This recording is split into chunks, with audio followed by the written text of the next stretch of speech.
ఏం చేసినా ఈ నెలాఖరులోపే కాళేశ్వరంలో అవినీతిపై అనుమానం వచ్చిన ప్రతి ఒక్కరిని పిలిపించడానికి మిగిలింది ఇంకొక 2 వారాలు మాత్రమే. బహుశా ఈ వారంలో కొన్ని సంచలనాలు కూడా ఉంటాయంటున్నారు. కీలకమైన వ్యక్తులతో పాటు కీలక ప్రజాప్రతినిధులకి కూడా నోటీసులు వెళతాయని చెప్తున్నారు. కాళేశ్వరం ప్రాజెక్ట్ అంటే ఎవరి పేరు గుర్తుకొస్తుందో వారికి కూడా సమన్లు వెళతాయా? వాళ్ళు విచారణకు హాజరవుతారా? కాళేశ్వరంపై విచారణ స్పీడప్. 2 వారాల పాటు నాన్ స్టాప్ ఎంక్వైరీ. అవకతవకలపై అవగాహనకు వచ్చిన కమిషన్. ఈ వారంలో కీలక వ్యక్తులకు నోటీసులు. కాళేశ్వరం లిఫ్టుల్లో ఏమేం అక్రమాలు జరిగాయి, ఎంత అవినీతి జరిగింది, నాణ్యతా లోపాలకు కారణాలేంటి, కారకులెవరు? వీటిని తేల్చేందుకు జస్టిస్ పినాకీ చంద్రఘోష్ నేతృత్వంలో కమిషన్ వేసింది తెలంగాణ ప్రభుత్వం. ఇప్పటికే కాళేశ్వరంలోని వివిధ బ్యారేజీలను కమిషన్ స్వయంగా పరిశీలించి వచ్చింది. ప్రాజెక్టు కోసం పనిచేసిన ఇంజనీర్లను విచారించి అఫిడవిట్లు దాఖలు చేయాలని ఆదేశించింది. విచారణలో భాగంగా అధికారులు, ఇంజనీర్లు, ప్రైవేట్ వ్యక్తులకు సమన్లు జారీ చేసింది. అయితే ఈ నెలాఖరుతో కమిషన్ గడువు ముగుస్తుండటంతో ఆలోపే విచారణను ముగించాలనుకుంటోంది కమిషన్. ఎంక్వైరీని స్పీడప్ చేయాలనే ఉద్దేశంతో శుక్రవారమే హైదరాబాద్ వచ్చిన commission chairman justice Pinaki Chandra Ghose జలవనరుల అభివృద్ధి సంస్థ మాజీ చైర్మన్ వి ప్రకాష్ ను విచారించారు. తుమ్మిడిహట్టి బ్యారేజ్ కట్టాలనే ఆలోచన మాజీ సీఎం కేసీఆర్ కు ఉన్నప్పటికీ మహారాష్ట్ర ఒప్పుకోలేదని కమిషన్ కు వివరించారు వి ప్రకాష్.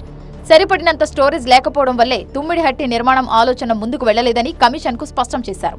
పైగా సిడబ్ల్యూసీ చెప్పినట్లు 164 టీఎంసీలో 64 టీఎంసీలు తెలంగాణవి కాదనే విషయం రిపోర్టుల్లోనే ఉందన్న విషయాన్ని కూడా కమిషన్ కు గుర్తు చేశారు. తుమ్మిడిహట్టి వద్ద నీటి లభ్యత 54 టీఎంసీలే ఉంటుందని అన్ని ఆధారాలు చూపించానన్నారు వి ప్రకాష్. తెలంగాణ భవిష్యత్ కోసం తుమ్మిడిహట్టితో పాటు అన్ని ప్రాజెక్టులను మాజీ సీఎం కేసీఆర్ రీడిజైన్ చేశారని కమిషన్ ముందు చెప్పానన్నారు.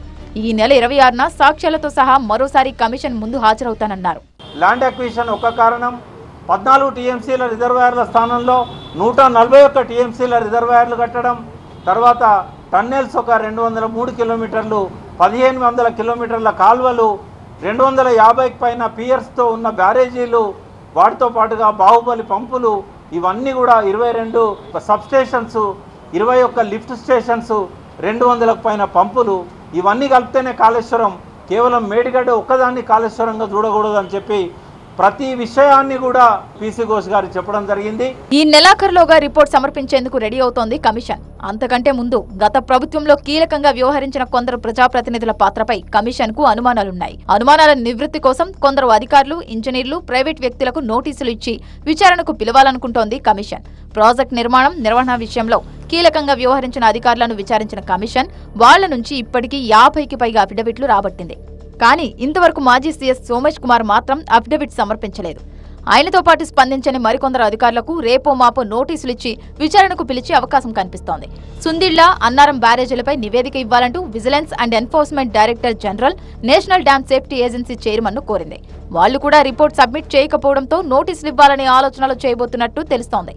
ఇక అఫిడవిట్లు సమర్పించిన అధికారులను సైతం మరోసారి పిలిపించి క్రాస్ ఎగ్జామిన్ చేయనుంది కమిషన్. మొత్తంగా ఈ నెలాఖరు నాటికి కాళేశ్వరంపై విచారణను ముగించే లక్ష్యంతో పనిచేస్తోంది.